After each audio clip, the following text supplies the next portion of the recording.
की थी कांग्रेस की उन दो सीटों की, अजमेर उत्तर और दक्षिण, जो पहले अजमेर पूर्व पश्चिम होती थी, कि वो 4 बार से लगातार कांग्रेस हार रही है। लगातार 4 बार की हार। हमने ये सोचा है कि जैसे कई अलग अलग विषय लिए, बीएसपी से आए लोगों को टिकट मिलेगा नहीं मिलेगा, निर्दलीयों को जो कांग्रेस को आके आए टिकट मिलेगा नहीं मिलेगा, 1000 से कम की हार में वाली सीटों में कांग्रेस जीत, बीजेपी क्या करेंगी। अब हम बात कर रहे हैं कि 4 बार की हार। कल मैंने त्रुटिवश डॉक्टर सी गोपाल भाई की दूसरी वाली पराजय को 1500 वोट की पराजय बता दिया था, जबकि वो 22,000 वोटों की पराजय थी। और उनके बाद चुनाव लड़के कांग्रेस की टिकट पर हारे महेंद्र सिंह राठौर ने मुझे फ़ोन करके करेक्ट किया और कहा कि मैं 22,000 वोटों की पराजय को पार्टी की 8,000 वोटों पर ले आया हूँ, एक चुनाव से दूसरे चुनाव में। तो आप इसको उद्धृत कीजिए और कहिए कि मैं पूरी तैयारी में चुनाव लड़ने को तैयार हूँ और इसको जीत के बताऊँगा। अब जीतेंगे नहीं जीतेंगे, 4 बार से कांग्रेस हार रही है, अजमेर शहर की दोनों सीटों पर हार रही है। या मैं बता दूँ, सन 57 में दोनों सीटों पर निर्दलीय जीते, और जब भी चुनाव होता है या तो दोनों सीटें कांग्रेस पास जाती है या दोनों जनसंघ के पास या दोनों बीजेपी के पास। तो इसलिए पूरा शहर एक तरफा वोट देता है, चाहे शहर के बीच में डिमार्केशन है, पर इस तरफ का आदमी और उस तरफ का आदमी वोट देने का पैटर्न एक जैसा रहता है। आज हम ऐसी सीट की बात करेंगे, ब्यावर की, जो अजमेर जिले की सीट है। ब्यावर जिला बनने वाला है। हालांकि लोकसभा क्षेत्र में पहले अजमेर में था, लेकिन बाद में वो राजसमंद में चला गया। और ब्यावर की सीट पे भी 4 बार से बीजेपी जीत रही है लगातार। और ये सीट ऐसी जो लगभग कांग्रेस की ही पक्की सीट मानी जाती थी। यहाँ से 2 बार बीजेपी जीती है। पहले एक बार देवीशंकर, अभी तो देवीशंकर भूतड़ा जीते, उसके बाद से 3 बार से लगातार शंकर सिंह रावत जीते हैं, यानी 4 बार की तो ये। इससे पहले उगमराज मेहता एक बार बीजेपी टिकट जीते, वरना यहाँ से विष्णु बजारी, मानक दानी दोनों कांग्रेस के, डॉक्टर किस्तूरचंद जैन कांग्रेस के, और उसके पहले चंपालाल जैन जो कांग्रेस के बागी थे पर निर्दलीय थे, लेकिन वो बीजेपी को हरा के जीते। तो ये पहले कांग्रेस की सीट थी, लेकिन उसको कांग्रेस ने ठीक से नर्स नहीं किया। तो सबसे पहले एक बार तो उगमराज मेहता जीते वहाँ से बीजेपी के, दूसरी बार फिर कोई कांग्रेस का जीता, उसके बाद फिर देवीशंकर भूतड़ा जीते बीजेपी के। और देवीशंकर भूतड़ा के बाद चूंकि वहाँ रावत वोट बहुतायत में है, शंकर सिंह रावत का रावत वोट कार्ड खेला, जातिगत कार्ड खेला बीजेपी ने। लगातार 3 बार से शंकर सिंह रावत जीत रहे हैं। केसी चौधरी जो पहले के विधायक थे कांग्रेस के, वो निर्दलीय लड़े चुनाव, और केसी चौधरी वहाँ से 2008 में 37,000 वोट से हारे। केसी चौधरी, डॉक्टर केसी चौधरी वहाँ पे डॉक्टर थे, मेडिकल प्रैक्टिशनर थे, सरकारी नौकरी में थे। एक बार पहले सरकारी नौकरी छोड़कर चुनाव लड़के जीत चुके थे, वहाँ से एमएलए थे। और केसी चंद चौधरी जो अजमेर जिले की कांग्रेस की राजनीति के दिग्गज थे, प्रदेश महामंत्री रह चुके थे, खुद किशनगढ़ से विधायक रह चुके थे, उनके बेटे हैं केसी चौधरी। लेकिन वो चुनाव हार गए, कांग्रेस ने टिकट नहीं दिया, बगावत करके निर्दलीय खड़े हुए और 37,000 वोटों से हार गए। दूसरे नंबर पे वो रहे, कांग्रेस और पीछे चली गई। इसके बाद फिर शंकर सिंह रावत जीते तीसरा चुनाव, उनका दूसरा चुनाव था 2013 में। और इस बार मनोज चौहान को टिकट दिया कांग्रेस ने, जो 42,000 वोट से हारे। केसी चौधरी की 37,000 वोटों की हार 42,000 वोटों की हार में तब्दील हो गई।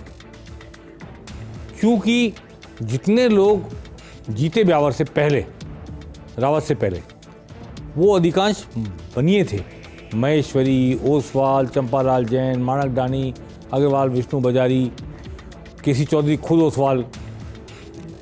तो इसलिए पार्टी ने पिछले चुनाव में पारस पंच को, पारस जैन है वैसे, पर पारस पंच नाम से विख्यात है, उनको टिकट दिया। टिकट हालांकि देते थे बहुत देर कर दी थी पार्टी ने, फिर भी उन्होंने जमकर चुनाव लड़ा। लेकिन पिछला चुनाव वो 4,500 वोटों से हार गए पारस पंच, और उन्होंने जमकर चुनाव लड़ा था। वो पार्टी में पार्षद भी रह चुके, कांग्रेस के टिकट पर उनको चुनाव लड़ाया गया। तो जो 42,000 की वोटों की हार थी, उसको वो 5,000 तक ले आए, पर जीत फिर भी नहीं पाए। तो 4 बार से कांग्रेस वहाँ हार रही है। सबसे बड़ी बात मैं जो पर्सनली जानता हूँ कि कांग्रेस वहाँ किसी प्रत्याशी को नर्स ही नहीं करती, किसी ऐसे नेता को तैयार ही नहीं कर रही। 15 साल 20 साल बीत गए, किसी नेता को खड़ा नहीं किया, कांग्रेसी एक दूसरे की टांग खींचते रहते हैं और किसी को खड़ा नहीं किया कि वो निर्विवाद रूप से खड़ा हो जाए। पार्टी की जब सरकार आती तब भी और जब विपक्ष में होती पार्टी तब भी, न आंदोलन के जरिए किसी नेता को बड़ा खड़ा करती है वहाँ पे ताकि उम्मीदवार बन सके जीतने लायक, और न सरकार रहते हुए किसी के सर पर हाथ रखती है। तो ये एक ऐसी विचित्र स्थिति है कि ब्यावर की सीट लगातार 4 बार बीजेपी जीत रही है, कांग्रेस हार रही है। निर्दलीय हारे तो और कांग्रेस हारे तो।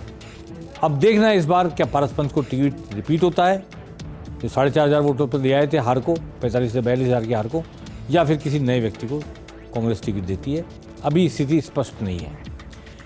ब्यावर के बाद मैं बात करना चाहता हूँ आसीन की। आसीन भीलवाड़ा जिले की सीट है, सवाई भोज का मंदिर है, गुजरों का सबसे बड़ा, जहाँ भी प्रधानमंत्री मोदी आकर गए थे। आसीन में भी 4 बार से लगातार कांग्रेस हार रही है, और ये हार भी मामूली हार इसलिए नहीं है कि कांग्रेस के दिग्गज रामलाल जाट, जो अभी इस वक्त मंत्री हैं, कैबिनेट मंत्री, वो भी एक बार आसीन से भाग्य आजमा चुके हैं, पर वो भी हार गए कांग्रेस के टिकट पर। तो आसीन में लगातार 4 बार की हार का सिलसिला चल रहा है। इसमें एक बार हगामी लाल मेवाड़ा जीते निर्दलीय के रूप में, कांग्रेस की टिकट पर नहीं लड़ते, निर्दलीय के रूप में जीते, बगावत करके खड़े हुए, और वो जीते। तो उन्होंने विट्ठल शंकर अवस्थी को, जो लगातार 3 बार से भीलवाड़ा से जीत रहे हैं अभी, वो पहले आसीन से लड़े थे और वहाँ हार गए थे विट्ठल शंकर अवस्थी, और विट्ठल शंकर अवस्थी को हराया हगामी लाल मेवाड़ा ने, जो निर्दलीय थे। फिर उसके बाद अगली बार रामलाल गुर्जर बीजेपी ने हगामी लाल मेवाड़ा को हरा दिया। हगामी लाल मेवाड़ा को इस बार कांग्रेस ने टिकट दिया था, क्योंकि वो पहले विधायक थे, सिटिंग एमएलए थे निर्दलीय के रूप में। कांग्रेस ने उन पर जोर आजमाइश की, उनके भाग्य को आजमाया, तो कांग्रेस की टिकट पे हार गए। निर्दलीय जीते लेकिन कांग्रेस टिकट पे हार गए रामलाल गुर्जर से। गुर्जरों का इलाका है, सवाई भोज का मंदिर है, जो गुर्जरों का के आराध्य देव हैं, इसलिए एक तरफा वो पोलिंग हुई। हगामी लाल मेवाड़ा कांग्रेस की टिकट पर हार गए, और उसके बाद हालांकि उनकी हार 4,000 वोटों से थी। रामलाल गुर्जर फिर दोबारा बने बीजेपी की टिकट पर 2013 में। इस बार उन्होंने रामलाल जाट को हराया, जो इस वक्त कैबिनेट मंत्री राजस्थान सरकार में। अभी तो मॉडल से जीते हुए चुनाव, पर पहले वो यहाँ पर भाग्य आजमा चुके हैं आसीन में। उस वक्त हगामी लाल मेवाड़ा निर्दलीय खड़े हो गए थे बगावत करके, और 42,000 वोट लेके आए थे रामलाल जाट के समय। तो उस वक्त हगामी लाल मेवाड़ा के जो निर्दलीय खड़े होने से वोट आए, उसकी वजह से रामलाल जाट की पराजय मानी गई। 27,000 वोट से पराजय हुई रामलाल जाट की। अगली बार मनीष मेवाड़ा को टिकट दिया गया कांग्रेस तरफ से 2018 के चुनाव में। हगामी लाल मेवाड़ा बगावत करके खड़े हुए तो उन्होंने कांग्रेस को हरा दिया, पहले निर्दलीय खड़े हुए तो कांग्रेस को हरा दिया, ये सोच के कि मनीष मेवाड़ा उनका बेटा है, टिकट दिया जाए। ज़बरदस्त लड़ाई लड़ी मनीष मेवाड़ा ने, मात्र 154 वोट से हार गए मनीष मेवाड़ा। हगामी लाल मेवाड़ा निर्दलीय विधायक रह चुके, उनके बेटे कांग्रेस टिकट पर हारे हुए थे, हगामी लाल मेवाड़ा के बेटे। और इस बार कहते हैं कि बिल्कुल जब्बर सिंह सांकला, एक बिल्कुल नया आदमी जिसकी कोई राजनीतिक पहचान नहीं थी, कहते हैं चाय वाला है वहाँ पे वो था, और वो उसको अचानक टिकट दिया गया क्योंकि वो रावणा राजपूत था और आनंद पाल का एनकाउंटर हुआ था। तो आनंद पाल के एनकाउंटर की वजह से रावणा राजपूतों के समाज को एक तरह से छीटा भी दिया गया और जब्बर सिंह को लड़ाया गया। और विट्ठल शंकर अवस्थी ने अपनी पुरानी हार का बदला लेने के लिए अपने भीलवाड़ा में भी काम किया और यहाँ भी आके काम किया रात दिन में, तो जब टाइम मिला तब तो पूरी ताकत लड़ाई, परंतु बीजेपी मात्र 154 वोट से जीत पाई। और मनीष मेवाड़ा की हार के पीछे कहा जाता है कि रामलाल जाट जब हारे थे तो उनके मनीष मेवाड़ा के पिता हगामी लाल मेवाड़ा खड़े हो गए थे, उनके बगावत करने निर्दलीय खड़े होने की वजह से हारे, इसलिए जाट समाज ने एक मुश्त होकर के मनीष मेवाड़ा के खिलाफ वोट दिया। क्या 154 वोट की इस हार के बाद मनीष मेवाड़ा को फिर टिकट मिलेगा? मात्र 154 वोट की हार के बाद क्या मनीष मेवाड़ा ने तैयारी कर ली है इस बार? और जब्बर सिंह सांकला जो नॉन पॉलिटिकल से आदमी थे, एक तरह से उनकी कोई राजनीतिक पहचान नहीं थी, उन्होंने 5 साल में क्या ऐसा काम किया कि उनकी राजनीतिक पहचान बन गई है? या बीजेपी यहाँ से टिकट बदलेगी, इस बात की काफ़ी संभावना नज़र आ रही है। मैंने एक दिन पहले भी जिक्र किया था, जब 154 वोट की हार जीत का जिक्र कर किया था, तब मैंने कहा कि विजय बैसला भी गुर्जरों के इस इलाके से, सवाई भोज मंदिर के इस इलाके से, कर्नल किरोड़ी सिंह बैसला के बेटे, गुर्जरों के एक बड़े नेता के बेटे चुनाव लड़ सकते हैं बीजेपी के टिकट पर। इस बात की भी चर्चा मेरे कानों में आई है। तो 4 बार की लगातार हार हम कांग्रेस की देख रहे हैं और चर्चा कर रहे हैं। भीलवाड़ा में भी लगातार 4 बार कांग्रेस हारी है, उस पर चर्चा आने वाले पेनल्टी कॉर्नर में करेंगे। पेनल्टी कॉर्नर में आज बस इतना ही। नमस्कार।